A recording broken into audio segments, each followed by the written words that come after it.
This is a bipartisan issue, as it should be, to discuss fentanyl and the devastating impact that opioid addiction has on America. In just a decade, this synthetic opioid has emerged as the deadliest drug in American history. All it takes is 2 milligrams. That's a fraction of the size of a penny to cause an overdose. It is so cheap that dealers are lacing lethal amounts into street drugs like cocaine and heroin, and their buyers are none the wiser. There's an overdose crisis in America, but we've learned that evidence-based solutions reduce death. In fact, in 2023, overdose deaths actually decreased for the first time since 2018, going down by more than 10%.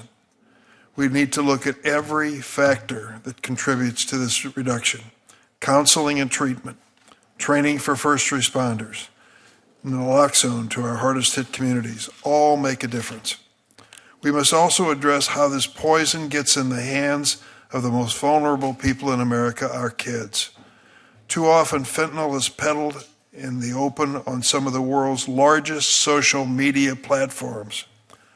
Last Congress, the Judiciary Committee advanced several bipartisan bills that would finally hold these companies accountable and demand safeguards be put in place to protect our children.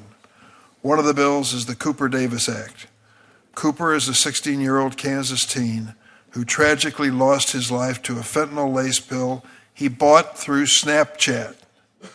This bill would require big tech companies to take a more proactive role in stopping drug dealers from using their platforms. Sadly, Cooper is not the only teen who has lost his life to drugs peddled on social media. Bridget Noring is here to testify today.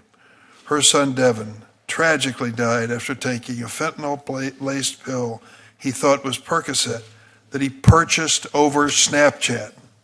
There's a lawsuit that she'll tell us about from the parents of those who were victims through Snapchat. In the coming days, I'll join Senators Marshall, Shaheen, and others to reintroduce what we call Cooper-Davis and Devin Noring Act. I hope the committee will again advance this critical legislation on a bipartisan basis. And I hope that Congress will finally allow these companies to be sued by their victims' families so they can be held accountable in a court of law. Enough teens have died due to big tech's deliberate indifference. We must also acknowledge the role the U.S. has played in arming cartels to the teeth.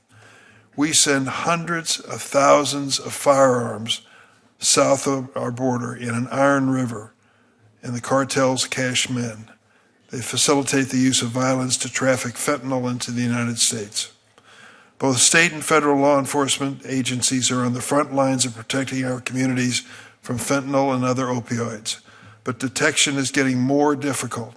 Fentanyl is so potent and moved in quantities so small that high-value shipments can easily be hidden. As a result, law enforcement need access to technology and resources to quickly and efficiently detect these drugs. This includes expanding non-intrusive inspection capability, making life-saving naloxone widely available, and adequately funding state and local law enforcement. The funding freeze, which we're talking about, if it's going to stop the efforts of law enforcement to combat fentanyl, is a bad idea.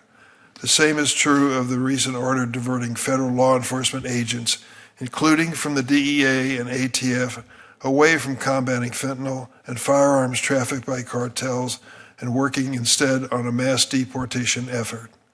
As a reminder, the vast majority of fentanyl and other legal drugs enter the U.S. and are smuggled by American citizens through legal ports of entry.